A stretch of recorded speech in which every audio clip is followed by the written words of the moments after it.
एक बार रिज्वाइन करो, देखो बोर्ड आएगा।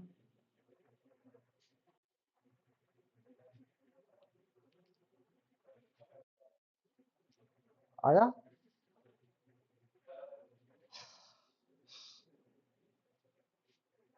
कैमरा पे भी तो दो हो सकती है ना।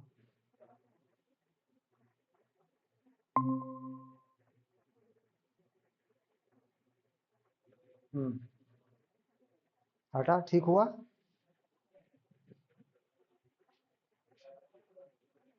हाँ सर, ठीक हुआ।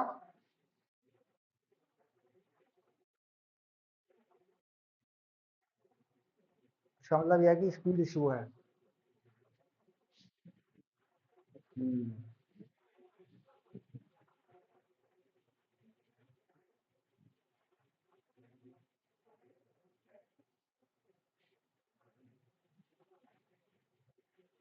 ओके।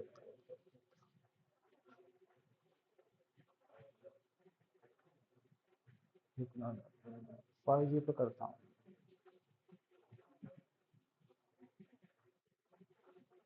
हाँ, 5G पे कनेक्टेड हुआ है। अभी जरा देखा, साफ हो रहा होगा।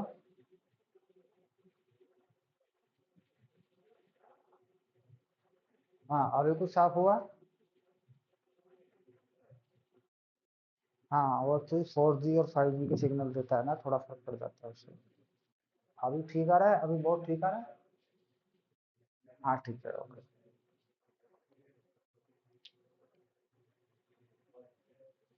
तो सबसे पहली बात, ये इलेक्ट्रिसिटी के बारे में नाम आएगा करंट का।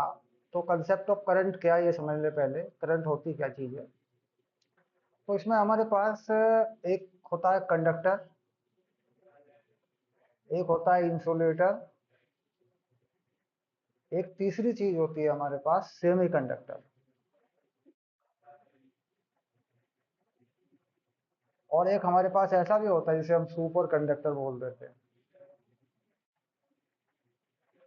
चार चीजें होती हैं। तो सुपर कंडक्टर यानी सुपर कंडक्टिविटी, तो ये एक अलग फिनोमेना है। इसमें बहुत ज्यादा तेजी से करंट चलती है, यानी इसका रेजिस्टेंस बहुत कम हो जाता है। तो जैसे हम करें, मरकरी को बोलते हैं Hg, और इसे कर दो -4 डिग्री सेल्सियस पर, है ना।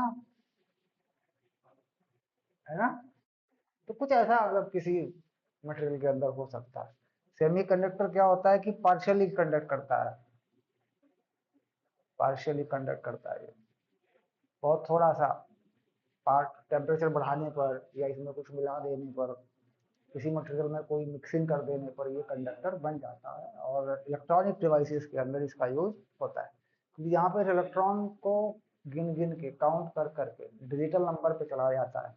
0101 पे चलाते हैं ना, कम करके मिली एम्पियर में करंट रखते हैं। कैसी करंट रखते हैं यहाँ, मिली एम्पियर में या माइक्रो एम्पियर में। अब मिली का मतलब तो 10 की पावर -3 हुआ, 3 हुआ। माइक्रो का मतलब 10 की पावर -6, 10 की पावर -10 एम्पियर हुआ। तो इतनी कम करंट रखते हैं यहाँ पे।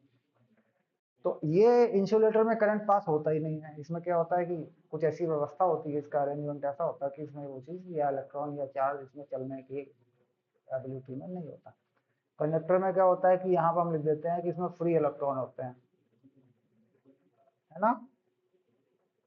तो ये इसमें फ्री इलेक्ट्रॉन नहीं होते हैं।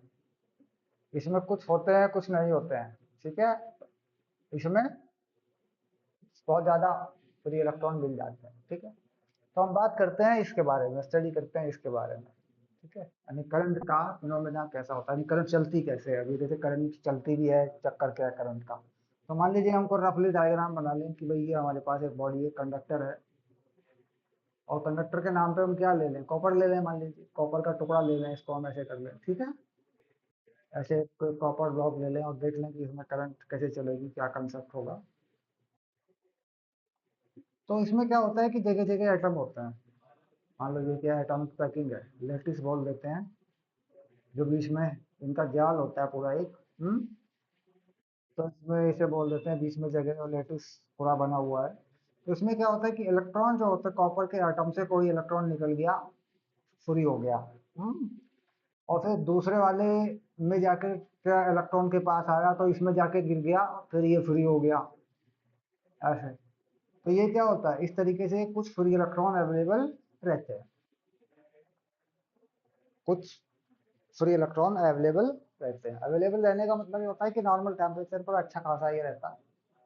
टेम्परेचर कम टेम्परेचर कम करेंगे तो एनर्जी गिरेगी, तो नंबर ऑफ फ्री इलेक्ट्रॉन्स भी थोड़ा सा गिरता है ना। बहुत ज़्यादा चेंज नहीं होता है। तो इससे क्या हो रहा है कि इसमें एबिलिटी है, जिसके अंदर ये जो ऐसा कर सकता है उसे हम कंडक्टर बोल देते हैं। जैसे कॉपर है, आयरन है, एल्यूमिनियम है ना। तो सबसे अच्छा कंडक्टर किसको बोलते हैं? कॉपर को ही बोलते हैं। ठीक है। या गोल्ड को बोल देते हैं, गोल्ड में भी है फैसिलिटी, लेकिन सबसे बढ़िया कंडक्टर नंबर वन पे कॉपर ही लिखा होता है। जबकि जब मेजर करते हैं तो गोल्ड भी आ जाता है वहां पे। हम्म। तो गोल्ड का तार कैसे बनेगा इतना महंगा? ठीक है। हाँ, तो कॉपर की कंडक्टिविटी सबसे ज्यादा जो है रहती है। यानी इसमें क्या होता है कि नंबर ऑफ फ्री इलेक्ट्रॉन्स जो है, अगर हम देखें 10⁻28 पर क्यूबिक मीटर। कितना नंबर है फ्री इलेक्ट्रॉन्स का? नंबर ऑफ फ्री इलेक्ट्रॉन्स जो है कॉपर के लिए, इलेक्ट्रॉन्स फॉर कॉपर, ये अप्रोक्सीमेट नंबर होता है। अब एक कितने ज्यादा, एक क्यूबिक मीटर होता भी तो बहुत है। एक क्यूबिक मीटर कितना होता है? 1000 लीटर, 1000 लीटर होता है ना। तो बड़ा होता है, 1 मीटर लंबा, 1 मीटर चौड़ा, 1 मीटर ऊंचा, तो उसमें कितना ये है, ये रहते हैं। ठीक है। तो होता है, अब इसमें होना क्या, फिनोमिना क्या है कि मान लीजिए हम इन इलेक्ट्रॉन्स को कहीं किसी डायरेक्शन में ले जाना चाहते हैं, इधर को ले जाना चाहते हैं, मान लीजिए इलेक्ट्रॉन को शिफ्ट करना चाहते हैं, है ना। तो हमें क्या करना पड़ेगा? फोर्स लगाना पड़ेगा, इधर से कोई इलेक्ट्रिक फोर्स लगाना पड़ेगा इसके ऊपर, है ना। ये इलेक्ट्रिक फोर्स हो गया। अब ये इलेक्ट्रिक फोर्स लगेगा, और ऑलरेडी क्या हो रहा है कि इलेक्ट्रॉन अपने आप में एक स्पीड से घूम रहा होता है, जिसे कहते हैं थर्मल स्पीड। Thermal speed. भाई वहां पर वो कोई बैठा थोड़ी ना है, वो बैठा हुआ नहीं है, वो भी अपने तरीके से फ्री इलेक्ट्रिक के अंदर घूमता रहता है मजे में, है ना। तो उसको क्या होगा कि चलती हुई चीज को शिफ्ट करना, डिस्प्लेस करना, जिसे बोल देते हैं सरकना, सरकाना, खिसकाना, है ना। तो ये थोड़ा मुश्किल होता है, क्योंकि उसकी स्पीड पहले से ही, जो थर्मल स्पीड होती है, ये लगभग 200 मीटर पर सेकेंड होती है।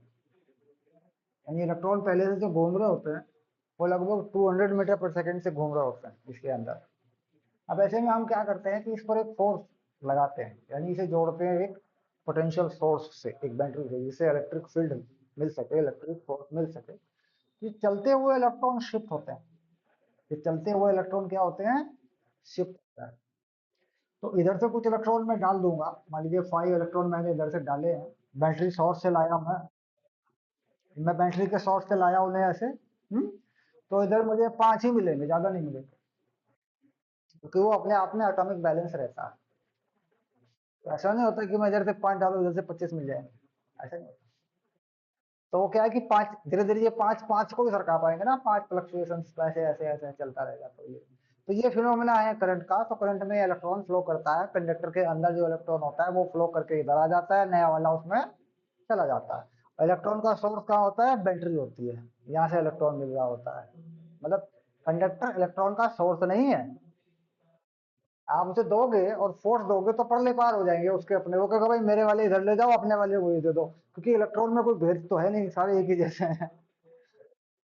ठीक है। तो ये बेसिक सा फिनोमेना है करंट का, ऐसे करंट चलती है। और इसमें क्या करते हैं कि करंट की डेफिनेशन क्या कहते हैं, करंट की डेफिनेशन कैसे हो जाती है? ठीक। तो डेफिनेशन में क्या करते थे? Charge transfer through any conductor per unit time, per unit time. ठीक है। तो आई डिफाइन हो जाता है डेल्टा क्यू या क्यू अपॉन टी, ऐसे।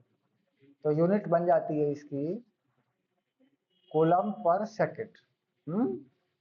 और इसकी ऐसा यूनिट क्या बन जाती है? एम्पियर, इसे एम्पियर बोल देते हैं। तो ऐसा यूनिट, हम्म,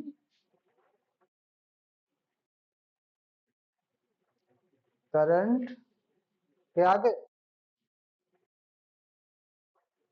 क्यू अपॉन टी, ये चार्ज अपॉन टाइम हो गया ना। ये क्यू, कुछ ब्लड हो रहा है मुझे लग रहा है ज्यादा है। अच्छा अच्छा अच्छा अच्छा अच्छा। तो बाकी बोर्ड यहाँ तक आ रहा है ना? हाँ। तो इसका मतलब एम्पियर, तो एसआई यूनिट जो है वो क्या होगी, क्या बोल देते हैं उसको, एम्पियर बोल देते हैं। ये एम्पियर होती है। ठीक, अच्छा, वन कूलम चार्ज, क्या डेफिनेशन लिखते हैं, one coulomb of charge transfer through any conductor in 1 second is called current. Clear? तो इस तरीके से क्या होता है कि अगर चार्ज अपॉन टाइम निकालते हैं तो इससे हमें क्या मिलती है, एवरेज वैल्यू ऑफ करंट। कैसी वैल्यू मिल जाती है ये, average value of current, average current हो जाती है। ठीक है, अरे कुल कितना करंट बना रहा ऐसा होता।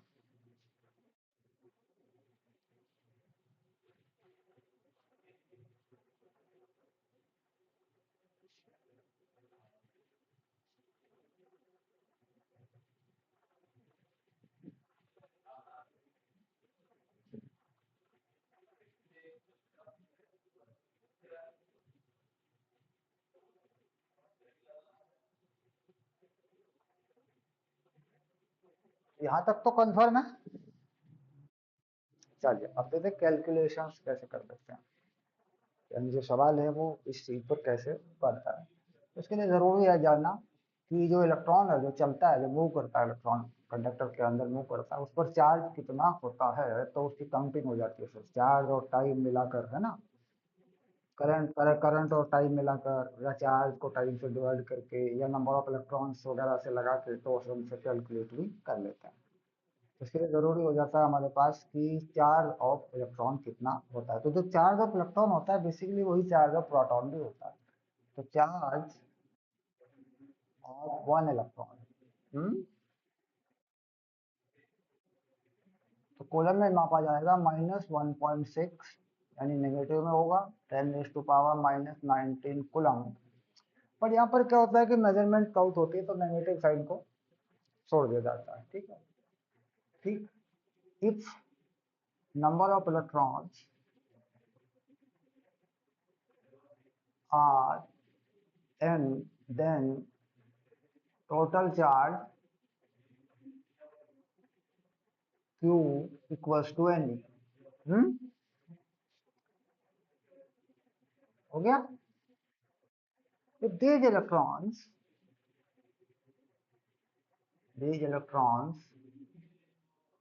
transfer through any conductor in time t, the current I equals to q upon t equals to ne upon t। हम्म, यानी यहाँ पे जिस फॉर्मूले से काम चले वो भी चलेगा, ये भी फॉर्मूला ही हो गया देखो, क्योंकि ये भी फॉर्मूला ही हो गया। यानी नंबर ऑफ इलेक्ट्रॉन्स के टर्म्स में देखूं तो चार्ज निकाल लूंगा और वैल्यू मिल जाएगी मुझे। एन है number of electrons, E charge है इलेक्ट्रॉन्स का, ये वाला ई है, ये रहा है। टोटल चार्ज तभी तो मिलेगा। ई पे नेगेटिव लगा देते हैं कुछ लोग, तो ठीक है, क्या दिक्कत आ गई, ई पे नेगेटिव लगा लो, क्या फर्क पड़ता है। पता तो एन ही हो गया ना फिर तो, क्या दिक्कत है, ऐसे कर लेते हैं। तो यहाँ पर हम लिख लेते हैं एक एग्जाम्पल के through, find the value of current is 10⁻⁹ electrons passes pass passes means that pass through a wire in 3 second, है ना?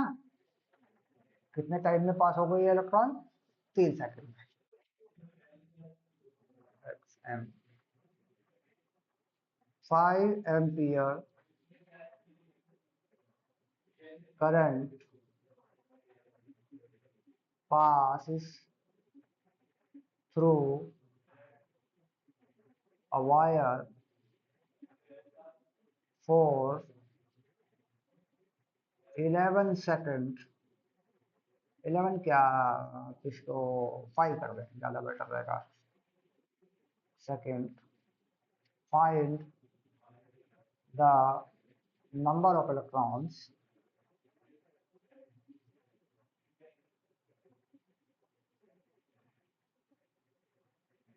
passed through the wire। Okay, इसके बाद 10 coulomb of charge pass through a wire या conductor, ऐसा भी लिख देते हैं, इन 1 minute find value of current. Okay, तो 3 क्वेश्चन मिले।